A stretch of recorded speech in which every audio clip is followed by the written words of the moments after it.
Welcome to Breaking Barriers. You know your path. We know the obstacles. And we can teach you how to tear them down.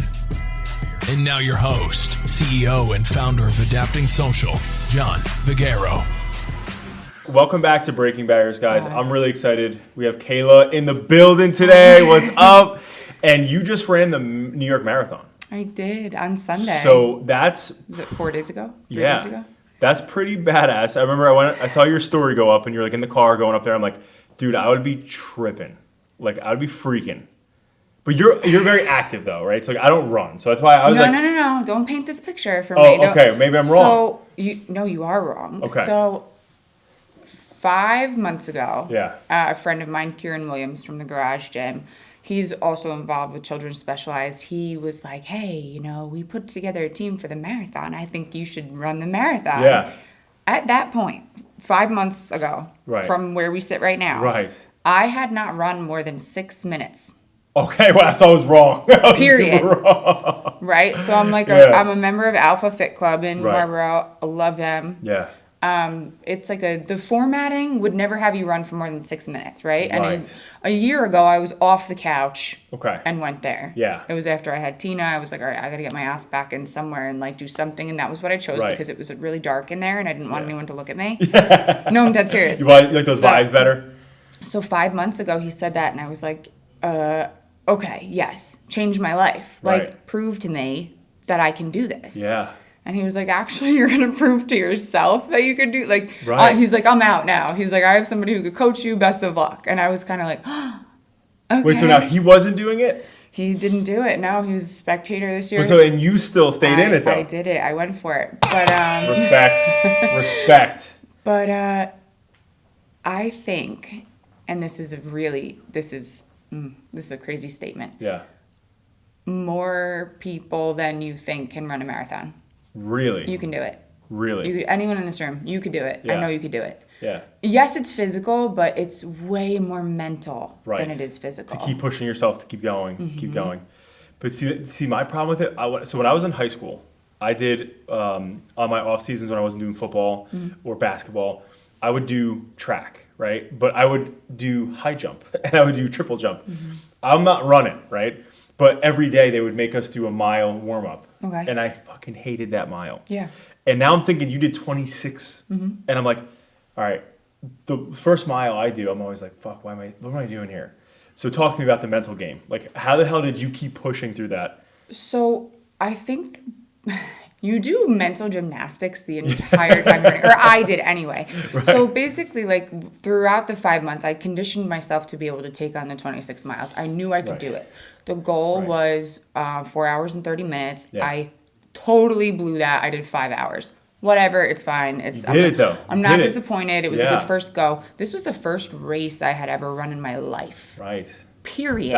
That's no crazy. 5K, no turkey trot. Like, I showed up to the New York City Marathon and was like, all right, let's give this a go. Right. So you and my coach, Sam Tooley from Alpha, he was like, you're he's a badass. He's a fucking badass. I love Sam. Dude, that guy is like... He's a badass. He's a big runner, though. So that's a good coach to have in your corner. Oh, he's incredible. Yeah. That man is a machine. It's not a man. Yeah. So you want to get through the first 20. Yeah. Right? And in your head, you're like, okay, like a half marathon is 13 miles. I got there. All right, only 7 more. Right. 7 more at 10 minutes. You're like, oh, well... all right, that's another hour. So you start like your head just starts rationalizing what's left. Right. And then before you know it, there's only 2 miles left. And you're like, all right, God. 20 more minutes. I could do it 20 more minutes. So now did you do it with your camp? Like you guys stayed in the same, or were you solo? Like everyone was just running and you were by yourself? No. So there's, I think this was the biggest New York City Marathon to date. It was 55,000 people. And it's like a 99% finish rate. And when I tell you that there are people from every walk of life, every color, size, weight, like blind, wheelchairs, like it's the range of people doing this is absolutely incredible. Yeah. But there's 55,000 people. So they assign you like a start time and a corral and a wave and there's no way you're ending up with anyone you know. It's like that's good to know. It's not happening. Yeah. But you're never alone. Right. You're with... You mean you're always constantly surrounded by people? Surrounded by people. Wow. That was one of the things I was not prepared for. Yeah. Was like you're the first mile, Yeah. you can't really even run because you're tucked in there. Like there's Right. so many people, but it's the high energy the whole time. It doesn't even matter that it's people you don't know. Everyone's Right. just going nuts for Right. 26 miles. And so not anybody can just join the marathon either, right? You have to like, be invited or something, or So, how does that work? You don't have to be invited per se, Okay. but basically if you run through a charity, Yeah. you can fundraise to be able to earn Oh, that your makes spot. sense. If Okay. you don't want to go in through a charity Right. and you want to just like apply to run the marathon, Yeah. it's something crazy like a 1% acceptance rate. That's what I heard. That's what I was asking. Find a nice charity, Right, and so you're you good. want to do it now, don't Yeah. you? No, hell no. Hell no. No. I think you should do and it. Don't even put that on me right now. You should do it. Don't fucking put that on I think me. you should do it. Listen, I'm not a runner. Amazing. But so hold on. So real quick, before you try to convince me, let's segue real quick. No, but so one thing. So I'm really impressed actually, because obviously anytime I know that you're super into Alpha Fit Club and stuff, and obviously last time I was at the house with Jamie real quick to go before I went golfing, you came and you were just out of the gym and stuff. So I always just assumed like you were just like constantly like doing that type of shit. Like I didn't know that. So it's really impressive that like you went from like not 6-minute running max to like 20. I think that's gonna inspire a lot of people. I didn't make the track team in middle school, and everybody made the track team in middle school. I'm just gonna throw that out there, just so everyone knows. Yeah, that was rough. That was a rough time in my life, but anyone can do that. Yeah, like I promise you, if you said, all right, in 6 months I want to do this, you could do it. I know you could. Yeah, I like Elon Musk's saying. In his organizations, he has a big saying where he's like, if you give yourself, like if I said to you, hey, Kayla, you have 3 days to clean your house from top to bottom, right? Mm-hmm. He's like, most people's mentality will be, they're going to take the whole 3 days, right? But you go, hey, if I'm giving you 24 hours to clean this whole house, you'll find a way, right? So he operates in his organizations that way, which is like what you're saying, because like most people, like when you said that to me, I had 5 months to like become a marathon runner. Like, I'm like, damn, like that's pretty crazy, because I thought you did it before already, but I didn't know you weren't about that life. I thought you were all about that life. No. So nonetheless, that's a good example of it, right? So you had 5 months and that's all you had. Like you figured it out. Like you got it done. Super inspiring. Did you ever have, like, do you ever get that runner's high thing they always talk about? Because a lot of people who are runners, they're like, oh, you get that runner's high, so I love doing it, I keep going. Did that happen to you at all throughout this whole entire 5 months? Or were you just like, I'm just doing this for the marathon and I'm done? I think it definitely, it makes you a happier person. Yeah. Right? Like you have the endorphins pumping. But I don't know, I have to choose my words carefully here.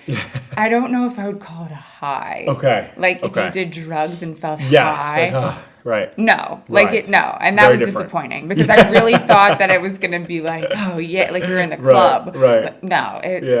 But you feel good. You feel really good. Yeah. So it does. And honestly, that's the one thing I will say though, when I used to do like any sports, like after you're done running or like really active for a long time, you do feel way better after.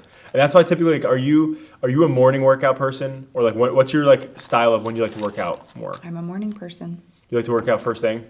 Yeah, me too. I do. I just feel so accomplished, like after working out in the morning, and like you feel better, right? So I feel like that's kind of like let's just get it going now. Totally. Yeah. You know, and then anything else in the day after you get your ass kicked in the gym, everything else in the day seems a little bit easier, right? Hopefully, depending on what people do. You also like feel superior. Yeah, right. You're like, oh, yeah, got that shit I worked done. out. Yeah. You didn't. Yeah. Haha. I know that's so rude, but like you just feel good. Yeah. Now, speaking of that, so one of the things, obviously, you know, with being a mom, so I'm gonna bounce around a bunch, but being a mom, you know, obviously doing what you do with Eat Clean Bro, right? Had a brand and so much more, of course. Like, how do you? So we put out anytime we have guests come on the podcast to our listeners, and we had a ton of people ask a bazillion questions. Like we had, I think, like close to like 700 inquiries on asking you some questions, right? What? So we filtered through this. Yeah. Where was this? Yeah, we email it out. This is terrifying. Yeah, so we got some good questions. Oh, good Lord. Okay. Nothing too crazy. But so one of the biggest things was like, how do you balance being a mom, right? Eat Clean Bro, okay, your own personal life, and then working with your husband, right? So what does that look like in the, you know, your household essentially?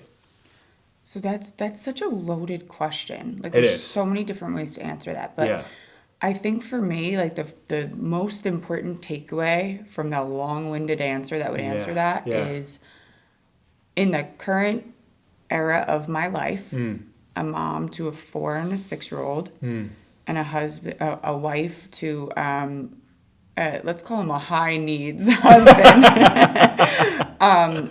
We're being nice today. This is not the era that is about me. Yeah. Wow. It's not. Yeah. I resonate so much with that right now. And I'm okay with that. Right. And we live in a time and a culture where it's like self-care, your mental health, put yourself first. And I understand that. Yeah. But like right now, it is not about me. You know, I chose to have children. I chose to get married. I chose to run this business and pursue this wild career path. And it's just not my time. And when they are in middle school or high school or go to college, or you get that back, right? It starts to trickle back. But right now, it's about my employees and growing this business and doing what my husband asks of me because he is my boss, and we can get into that too. But, you know, my kids they come before me, and anything extracurricular that I want to take on, and we'll call the marathon extracurricular, right? Totally. Because even though it was for charity, like I could have said no. Yeah. That work was done outside of my family's time. Right. It was done at 4 a.m. It was done after my children went to school, after my work responsibilities were settled. Like sometimes if you want to win, you have to make peace with just giving up not your identity, but just your extras. Not putting yourself first. For a little while. Yeah. And I'm resonating so much with that though right now, Kayla, because having 3 kids under 2 years old, and then obviously doing the other shit that my wife and I, because my wife and I are in a similar position, except she's our CFO for all of the companies that we operate. And like just right now, like I have the twin 7-month-olds, and Vienna is like in this. Yeah. So like we have Johnny, who's going to be 23 months tomorrow. And then my twins are, 7 months. And so like before the twins, we first brought them home, they were so good. We were just like, holy crap. These like little infants, we thought we were gonna be up all night long, and they were sleeping like 5-hour stretches early. Aww. But now Vienna, one of the twins, is sleep regressing. And so like she's up every hour, and so it's like whatever. And me and Jacqueline have just been, I haven't articulated it the way you just did, which is like, boom, I can't wait to go home and tell her this one. But it's like we both have been operating like that, where we're like, dude, like, I like just the things that I like to do. Like I'm like Jamie in a way, where I work my fucking ass off, but don't put it aside. I like to party. So like I will work my ass off all week long, but on the weekends, like I want to go hang out with my family, my friends, have fun, right?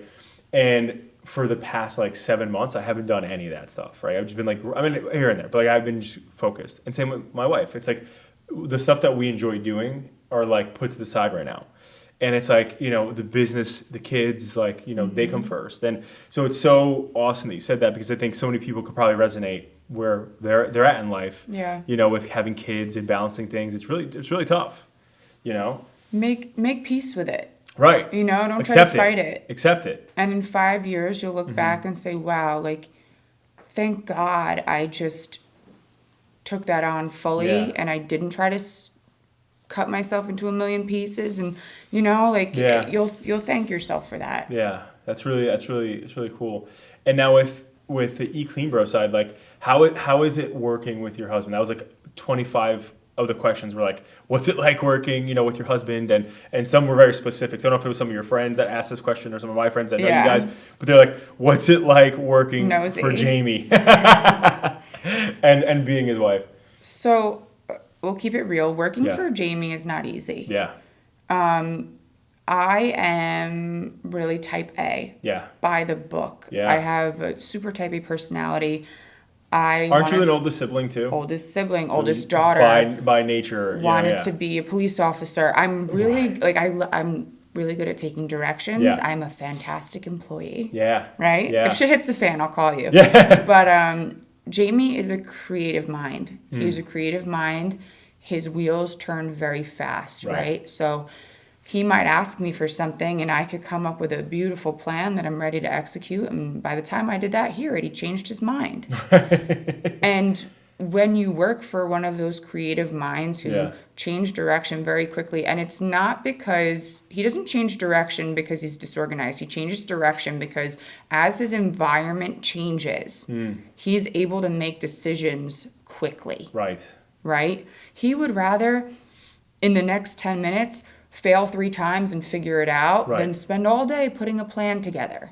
Right? Perfect. So I just have to follow him around and navigate. We're swerving down this road.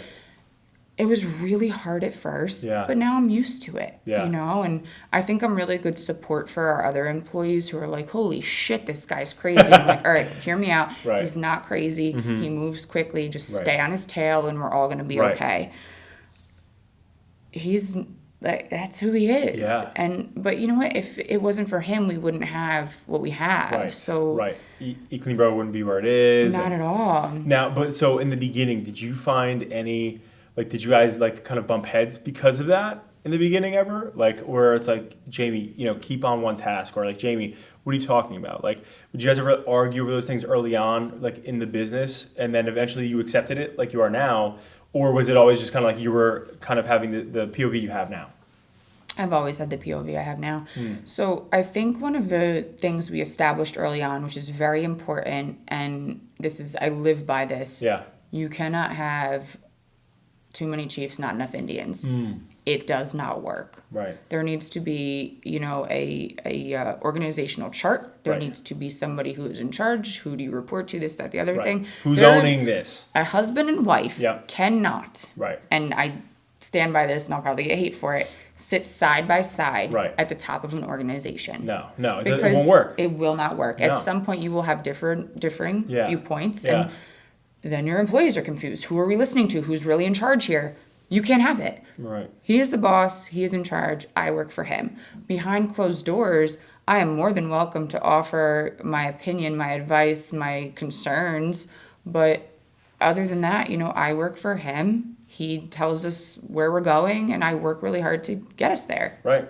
And that's beautiful. You know, not ashamed of that. No, and you know, this is what I love about your guys' dynamic and like your mindset, because this is where I've, again, for the past 16 years, I work with business owners a lot, right?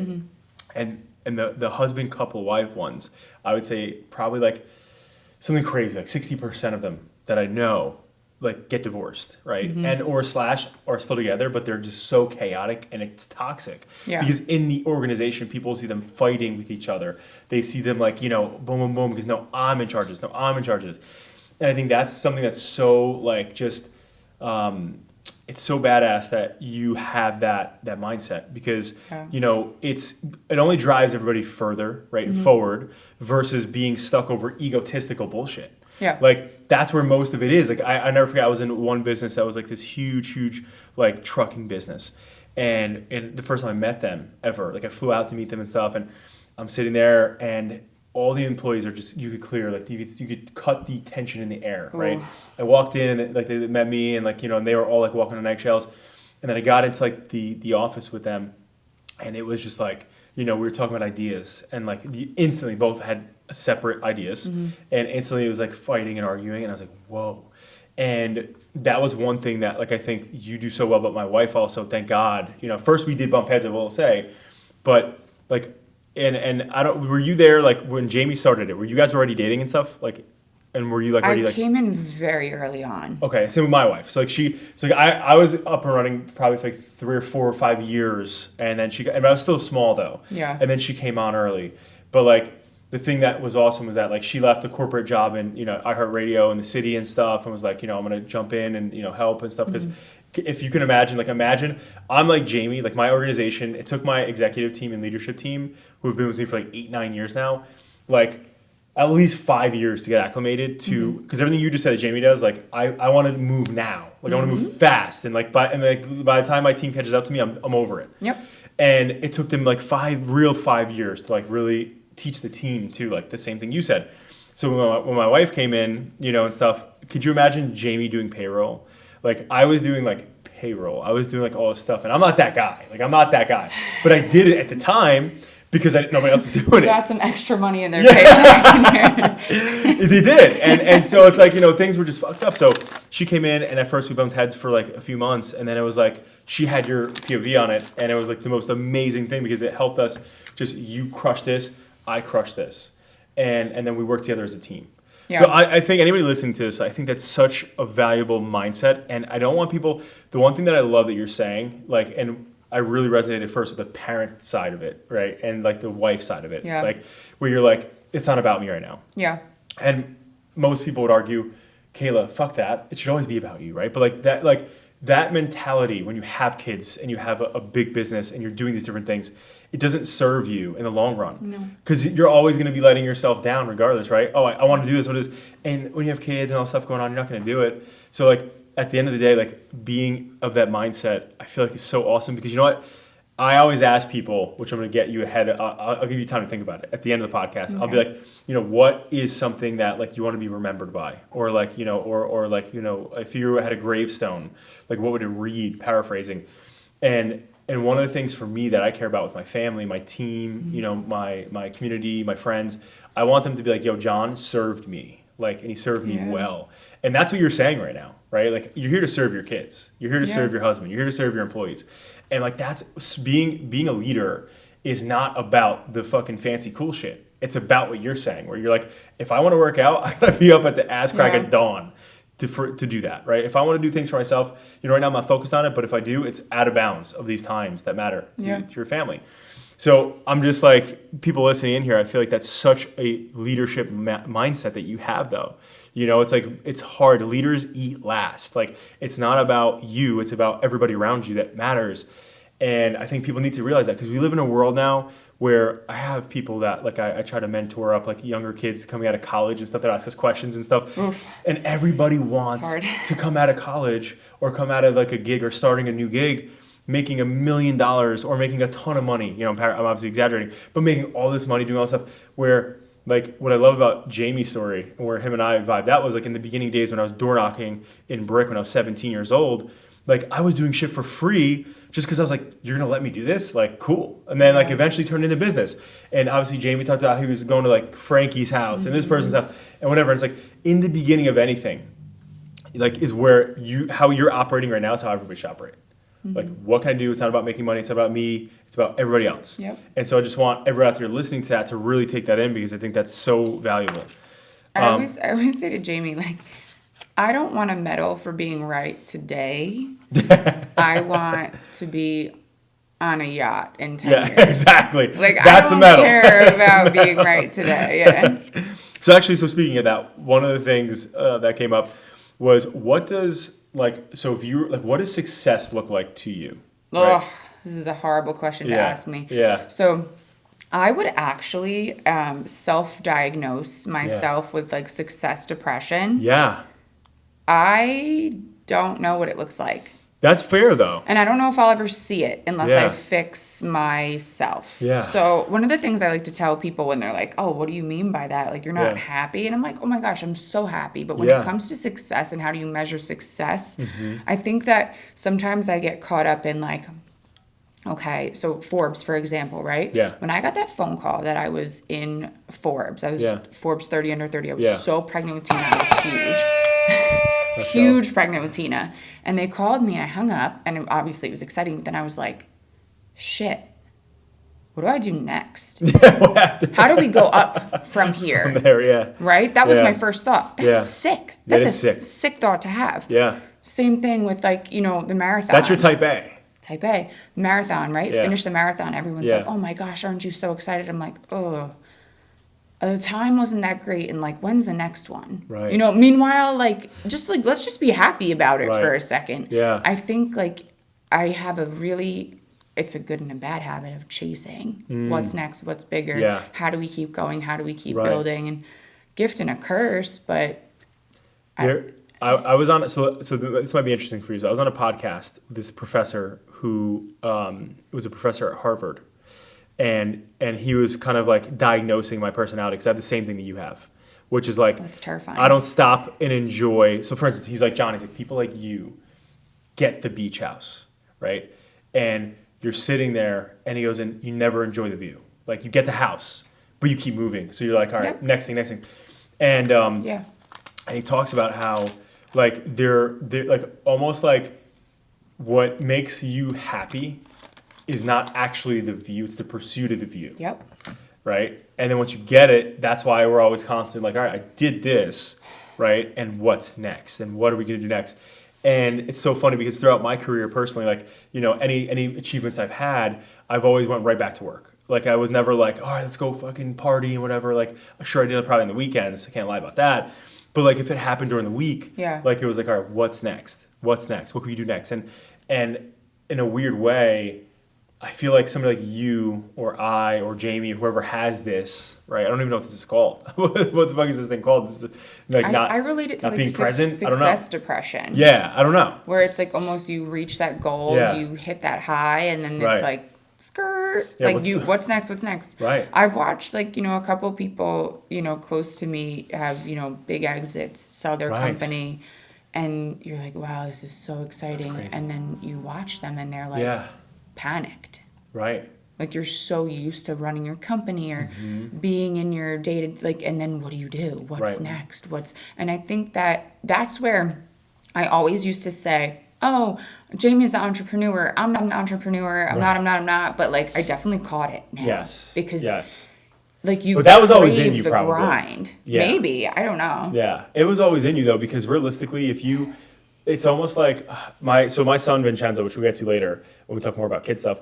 But my son Vincenzo, the twin, he has SVT. You ever heard of that? No. And WPW. So essentially I don't know what the fuck they mean, but essentially it's a heart thing.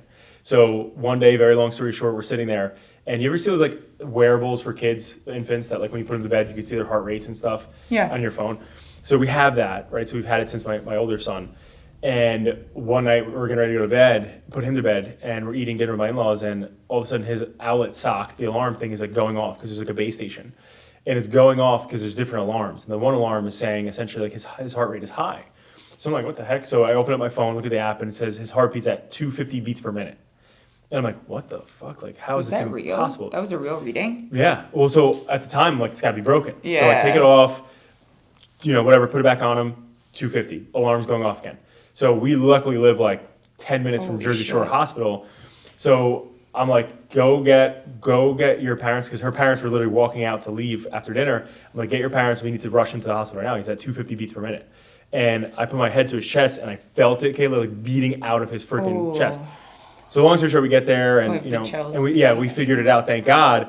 But like, you know, and it's something where he just needs medication right now to bring his heart into a normal rhythm. But back to what, like, I'm kind of tying this back. The doctor said to me, I was like, you know, is it something that like, you know, he was upset and crying? Because sometimes like my wife is really like disciplined. So she's like, if the babies are crying, like let them cry a little bit. Don't go pick them up right away. Let them self-soothe. So I was like, is that something that happened? Because like, you know, we're doing that.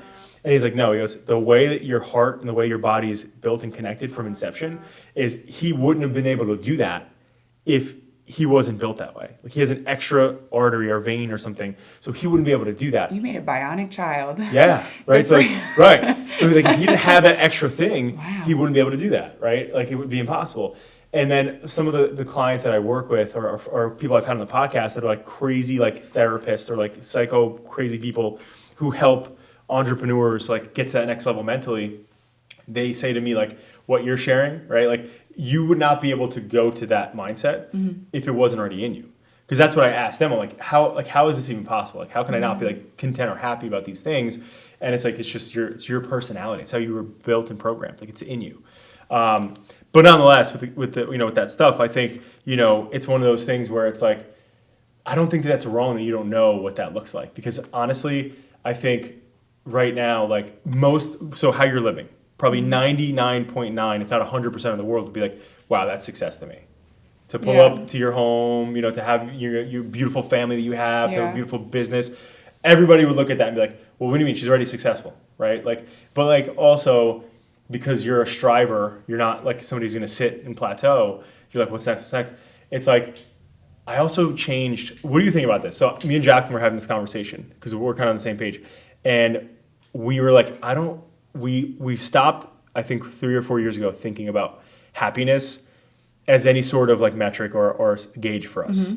Like because like we have the things we want. We have our beautiful children, our family. Like we have a great business. You know, we have a great couple other businesses, and it's like, well, what do we want? More and more and more, obviously. But like, why should happiness matter? Why is it? And that's why, because most of America is depressed. Most of America is not happy. We're anxious. We're depressed. We're this or that. Yeah. But it's like, why is happiness such a metric? I don't even know how to answer that. Yeah. Because right now it seems like it's not for you. So I think, well, success and happiness for me are two completely separate things. Yeah. So separate. Yeah. Yeah. And I don't think that necessarily, like, they do kind of intersect sometimes, but like totally separate for me. They're definitely roads. They're different roads. Different roads. Yeah. They rarely touch. Yeah. Yeah. Yeah. Yeah. Happiness, like, I'm so happy. Right. You know, because happiness for me has nothing to do really with the business. Like, that's really my kids, my husband, my parents, my family. Like, that's happiness. Yeah. Success, on the other hand, like, that to me, that's like a much bigger load, honestly. That's a little bit, it's more difficult for me. Right. Because success, especially when it comes to Eat Clean Bro, like, that's not only my success, it's all of our employees' success. The trickling of like of everybody involved. It just grows bigger and bigger and bigger. Right. And it's hard to manage. Totally. Yeah. Yeah. It's deep, isn't it? It's definitely a weird thing. One of the questions I got asked was, how did you and Jamie meet? So my college roommate Lily, she actually married us. But did you? Yeah, cool. She knew Jamie. She introduced us and set us up on a blind date. That's so cool. Yeah. That's awesome. He was an hour late. What was your first impression? He was an hour late. And it was funny because I lived with my parents at the time. Okay. And I was like, okay, Dad, like, I'm going on a date tonight. And like, I remember we were like kind of waiting on the couch together. Yeah. And like, I told my dad everything. He's so cool. And he was late. And my dad's like, all right, like, screw this guy, like, whatever. And I'm like, oh, well, he says he's working. Like, that's a pretty good excuse. And it was like the early days of Eat Clean Bro. Oh, so he had a business too. So he really was working. No, let's not call it a business yet. It was like a half-baked circus of, I'm not even kidding, it was wild. Yeah. But he shows up an hour late with like the basics, like the chicken. Stop it. He's like, I brought you this meal that I made. He's like, this is what I do. And I'm like, oh, good Lord. Like, I thought it was over. And then we had an amazing first date. And where'd you guys go? That was it. We got sushi. A little sushi? And we got sushi. And then I swear to you, he looked at, and this is like so lame. He's like, I don't want this date to end. Like, can we do something else? He's like, do you want to go to the movies? And I was like, okay, like, that's really nice, but like, you don't just show up to the movies. You don't even know what's playing. So he's like, actually, like, we're gonna do that. And I'm like, all right. So we walk into the movie, and like 5 minutes after we get there, the Lego movie is starting, and he's like, that one. He was like so sure. Right. So I didn't know this at the time. He told me this years later, but he had a delivery driver at the time, Mark. Yeah. Who not only was he delivering Eat Clean Bro, but along the route he was also selling weed and bootleg DVDs. And he was coming into work, he was frustrated, and Jamie was like, Mark, what's wrong? And he was like, oh, everyone wants this Lego movie. I can't get my hands on the Lego movie. And he's like, that's how I knew the Lego movie was going to be good. Because the delivery driver, who was also selling the weed and the bootleg DVDs, couldn't get. I'm like, this is wild that this is and this is where Jamie, I'm not going to call him lucky because he works really hard, but like, the universe is very much in his favor. It aligns all the time. Wow. Good for him. But he's, you know, I think people like Jamie's so genuine, and he's such an honest, integral person too. Yep. I feel like karma is on his side. Yes. Because of that too. Oh, you know? God loves Jamie. Yeah. Yes. Yeah. God's plan, right? Yeah.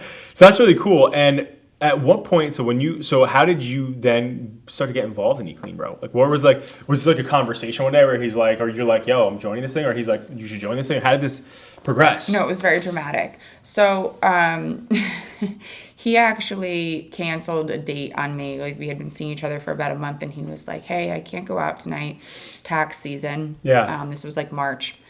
My accountant needs my receipts for the year, and I really have to turn them in. And I said, like, whatever, what does that look like? I don't know anything about running a business. I wanted to be a state trooper at the time. Right. I was in the interview process in Philadelphia. I was in the interview process in New Jersey. And he was like, oh, they're all in a garbage bag. And I have to sort through them. Right. I said, well, that's funny because this is that brings me joy. I love to organize. I said I could do that in 10 minutes. Right. So I organized his receipts and he was like, oh my gosh, this is great. Maybe you could help me. Yeah. So as we were together a year, and he was like, hey, I think, you should do this full time with me. What would it cost? Right. So I gave him a number and he was like, all right, no problem. A week later, I added to the number. I was like, no, I didn't say that. I meant this one. He's like, you motherfucker. But I don't know. I felt in my heart that it was right. And I loved him so much. Right. And I was like, you know what? I'll take a chance on this with you. Let's do it. Yeah. That is the first time in my life I have ever done anything like that. Wow. I'm not like that. Well, now let me ask you a question though. So you're more calculated? Very calculated. Okay. Yep. So, and a startup is the opposite of calculated, right? So that's a huge range for you, obviously. That was terrifying. So now at this point in time, how were you still in college at that point, or just graduated? Just graduated college. Okay. Yeah. So fresh out, boom, jumping in this. Now, at what point? So let's fast forward a little bit. At what point were you like, holy shit, this is a real thing? This is fucking blown up. Probably when the billboards went up. I was like, yo. Yeah.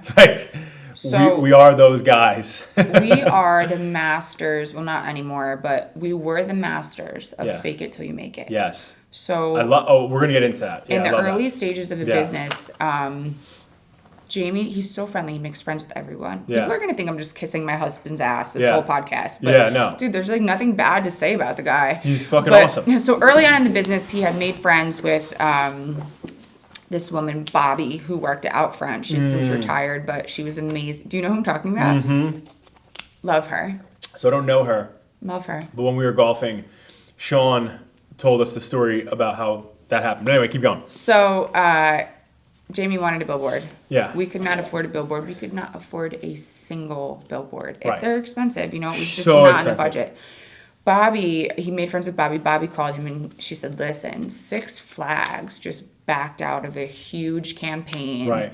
You're going to get these billboards for a fraction of what they would have cost. Right. I think you should do it. And we swooped in and took this campaign that was supposed to belong to Six Flags. How insane. And boom. the rest is history. Yeah. So once you did that, all of a sudden people started ordering, right? See it everywhere. Did it start to trickle in pretty quickly from that, or? It was pretty quickly from that, but I think the billboards, and to this day, it remains true. They're not so much going to bring back your existing customers, right? It's new people. So we've always had a loyal customer base. Yeah. And people would return, and that was never his problem. I Right. think at the time, and this was at the birth of Instagram, right? So that was brand new too. Those billboards just hit so many new people. Right. And that's what we needed. You needed that. People. Yeah. So sick. And it's so cool when you have stories like that where you're like, thank you, Six Flags. I know. Yeah. And now let me ask you a question. So during that time where you're like, yo, okay, billboards are up, friggin' new businesses coming in and stuff, did you guys ever have a moment where you guys were like, yo, this is happening? No. This is a thing. You just kept going. No. Yeah.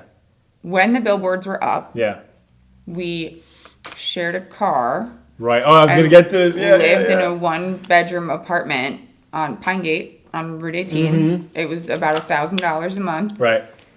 Could you imagine that now? Yeah, and that, the billboards were up at that point, and people would be like, "Oh my God, you're Eat Clean Bro," and we're like, it literally felt like we were just sprinting at that point, and we could not get do not step off this treadmill.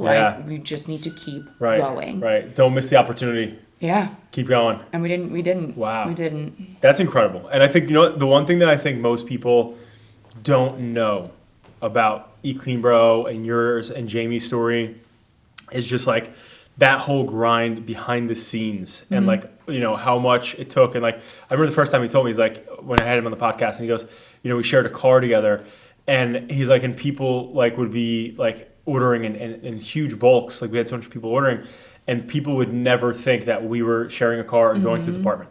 Like at that point in time, people probably thought you guys had this McMansion and were like crushing it. And like, meanwhile, you guys were going there. I don't think people realize that. The grind in the early days, which is so cool. I do still feel like I'm in that grind though. Yeah. You know? You're still moving. Like I am the mentality where like you're never safe. Yeah. You're never safe, right? Totally. And so I'll give you a nice piece of information here. Yeah. So to this day, Jamie is still 100% owner of Which is huge. Right? That's insane. We have no investors. I know. So at the size of your guys' company, that's fucking morbid. It's outrageous. It's insane. It's unheard of. It's scary. It's unheard of. Yeah. But it's beautiful though in a way, because at the end of the day, like, dude, like when you think about, like, I said this to Jamie, right? So I have this like financial client, and he likes to always like give data points to me about certain companies, whatever. And he said, you know, with us, right? And again, eClean Bro is like fucking up there, almost like 30 mil, right? Like he said not that allowed us. to say anymore. Yeah. Not allowed to But say. the point though is that like, you know, like he said to us, right? And we're still like under 10 mil, right? But he said to us, he's like, you guys are at like you're at 1% or like right hovering 1 point something percent of businesses that can even produce that revenue in America. Wow. Right? Correct. So I told Jamie that because he mentioned numbers in the podcast, and I was like, dude, if I'm that, you got to be 0.00000, and that's as a like primary owner. Yeah. Like, because you have to remember, you're also competing within that percentage. People who are publicly traded, people who have investors, PE, blah blah blah, and so the fact that you guys are it's insane. It's just fucking bananas. So it's amazing. It's also a major advantage too. Obviously, in the future, if you guys do ever sell, it's 100% goes to you guys, which is unheard of. It's like insane. So anyway, really, really cool. Was there, so I know Jamie has this version of it, but like for you, what was like the most difficult time in eClean Bro that you've experienced? The most difficult time, I think right before I had my first child. Like just balancing it all, getting pregnant. And being so confused. Like, okay, I'm bringing a child into this world. What does my job what does my role look like? Who am I now? What do I do? Right. Am I taking time off? Am I not? And at the same time as that was happening, he was going through a lot with his family, and it was kind of like everything was all crashing down at once. Ugh. It was probably one of the most stressful times in my life. Right. But that was hard. And looking back, I'm not sure whether it was my hormones raging or like real life events, but that was hard. That was hard. And I think we've also been through a lot with like, I don't know, we're not small anymore, but family-owned business, right? Yeah. And you bring people in and you have employees that you treat like friends and family. And there's been, there's been a lot of like turmoil with that kind of stuff. Totally. I really beat myself up when a hire doesn't work out. Yeah. I take it so personally, I get it. Because it's a big responsibility to hire someone. And that's so hard for me. Yeah. Isn't that so difficult? Like sucks.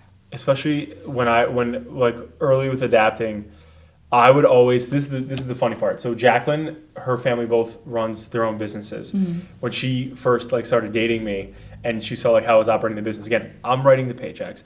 I'm like HR, like I'm salesman, I'm doing everything. And I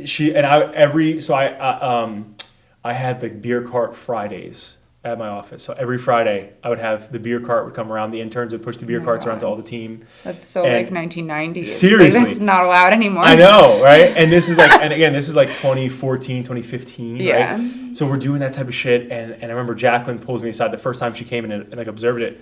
And she's like, you're way too friendly with your team. Like you're way too friendly. Yeah. And I'm like, what do you mean? Like they're like my family. And then like fast forward, like, as the years went on, I had people in my team who were at leadership levels at some points. Like, they try to fuck me over and start like another agency, right? Like while on my clock. That happens a lot in your industry. Totally, Yeah. So it's like those types of things. And then I started to realize as the years have gone on, I had an executive coach, and my executive coach said, listen, the hardest part about being an entrepreneur or leader or the owner is that you're not supposed to be liked by everybody. Like, to move this business forward, you're supposed to be the dude who's like holding people accountable, letting people go who are not doing the things, like being the guy who needs, and that's why like Steve Jobs is an example. Like, he's like somebody I looked up to since I started. And if you look at, there's books about how he was a jerk off to people and he was insane. And there's books about how he built the most profitable company in the world and that has the best whatever. And it's like, to be a good leader, you can't worry about being liked. And that's what's so difficult for me, because I'm a natural people pleaser. Like, I like people, like when people are upset with me viscerally, I'm like, fuck, it kills me. Me too. Right? But my coach had to like beat that out of me, where he's like, dude, do that in your personal life. But in business, you can't think that way. Yeah. And so I had so many situations like that where I was like, oh my God, like this person's leaving, or like I have to, like, we want to fire this person. Yeah. Like, shook me, right? But like, what advice, like, so if somebody listening to this, what advice would you give them? Like, how have you gotten better with it? Hire human resources. Yeah, let them do it, right? Yeah. But if they can't, not even though, like, because it's an unbiased third party. Totally. Right? You need an unbiased third party. Right. And unfortunately, the age we're living in, Yeah. everyone's become so litigious and so like everyone's on a high horse. Everybody. So you need that third party. Yeah. And if you can't afford it, Yeah. you shouldn't have employees. Like, Right. Right. That sucks that that's the time we're living Yeah, in. yeah. But that's what it's come down to. Right. Or just have good agreements. It's so risky. It Good is. agreements, yeah. That was the one thing I didn't have back Yeah. then, but now, because I do have an HR department, but like that's the biggest and most important thing. Yeah. I've gotten screwed over because I didn't have agreements. But all right, so we got like a couple minutes left here, and I want to make sure. It.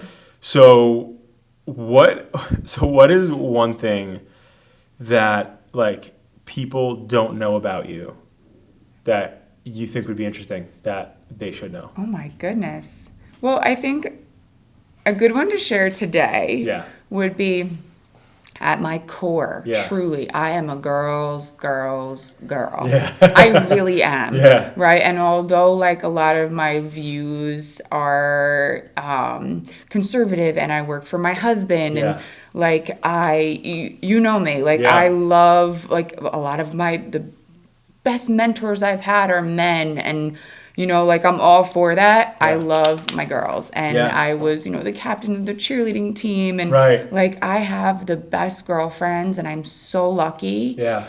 And I am for the women. Yeah. I love my girls. Right. I think a lot of people think I'm like, because I'm a little bit of a hard exterior. Yeah. They assume that I'm not friendly like that. Right. But like, get me a martini and let's have a sleepover and paint our nails. Like, I at my core, I am that. Yeah.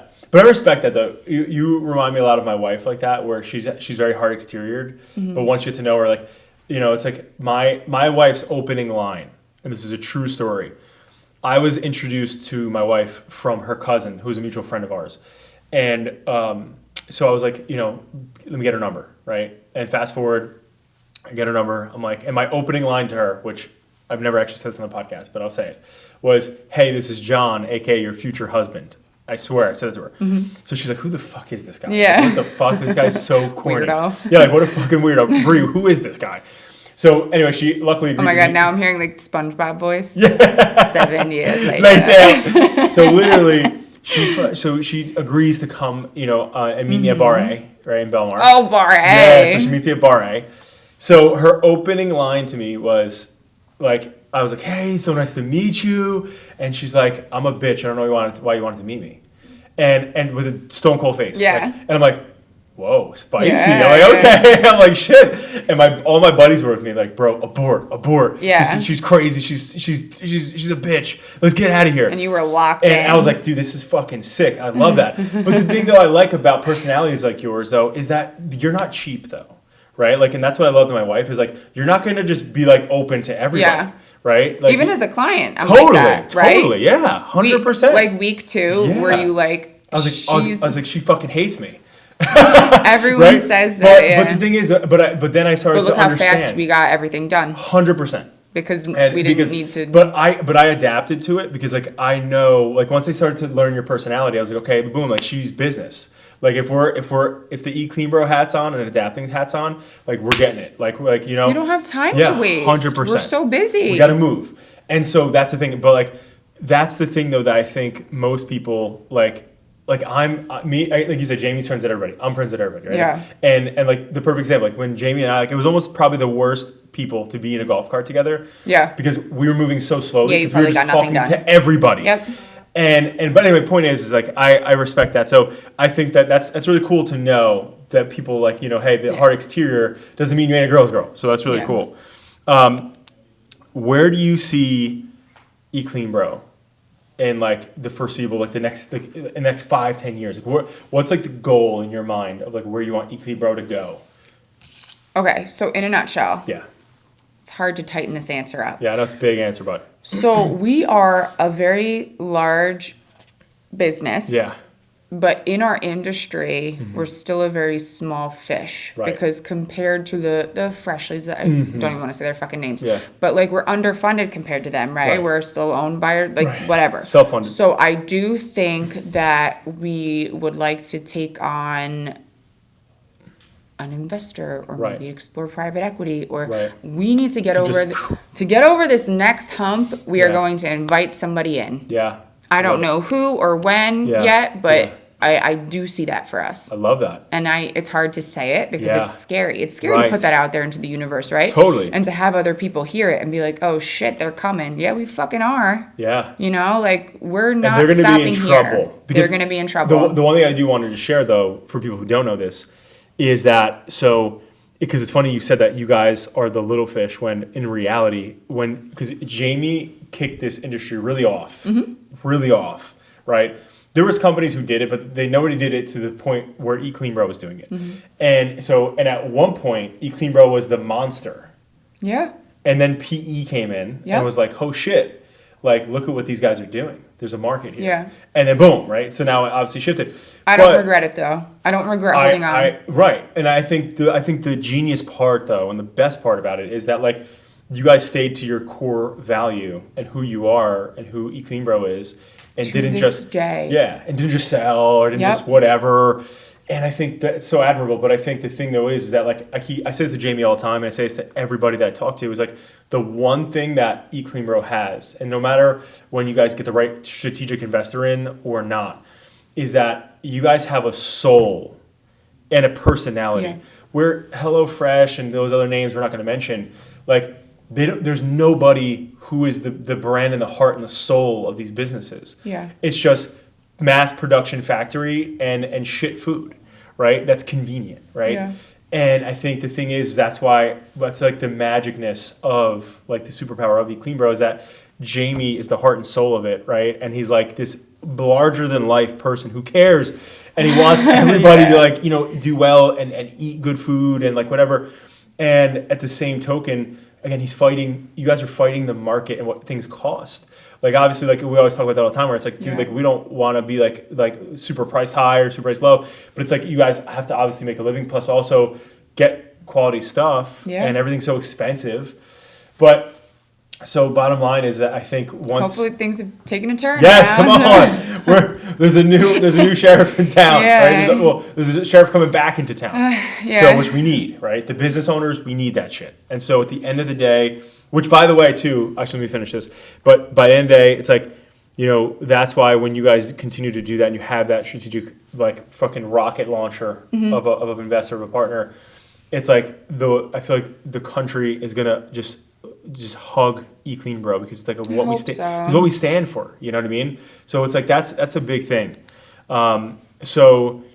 All right, we're going to end off here on that note. First off, I just want to thank you again for your time. You know, time is the one asset we don't get back. Obviously, you have kids, you have a business, you have stuff going on, so thank you for being here. Thank you for having me. Yeah, of course. This is awesome. And I do just want to share for our audience that's listening in here, like, you know, number one, if you haven't tried Eat Clean Bro, like, get your ass either to Eatontown or order anywhere. Obviously, we deliver everywhere, but you have to try it. And I think one of the things that people don't realize is, like, with my team, perfect example, right? Like, when my team is in the office, like, obviously there's one in Brick down the block. Or is that Point Borough technically? Is that Brick Point? It's definitely Point. All right. Definitely. So with Point, like I'll always grab meals and I'll just put them in the fridge here and be like, yo guys, just grab whatever. And everybody's always like, dude, this is insane. Like, are you kidding me? And so the food quality is so freaking delicious. That's the most important thing. But like that's the thing. Like people are typically shied away from like, oh, I don't want to like start dieting because like the food is gonna taste like shit. Yeah, it's not a diet. And it's like no, when you eat clean, bro, it's fucking crack. We have literally never said the D word. I know. So I don't know where people pull that from, but like it's not a diet. No. I like to describe it as step one in the right direction. Yes. Right? We're taking American classics, we're making them much cleaner than they would have been. Yeah. And you're full, you're happy, you ate good food, way lower calories than you would have consumed, but you don't feel like you're on a diet.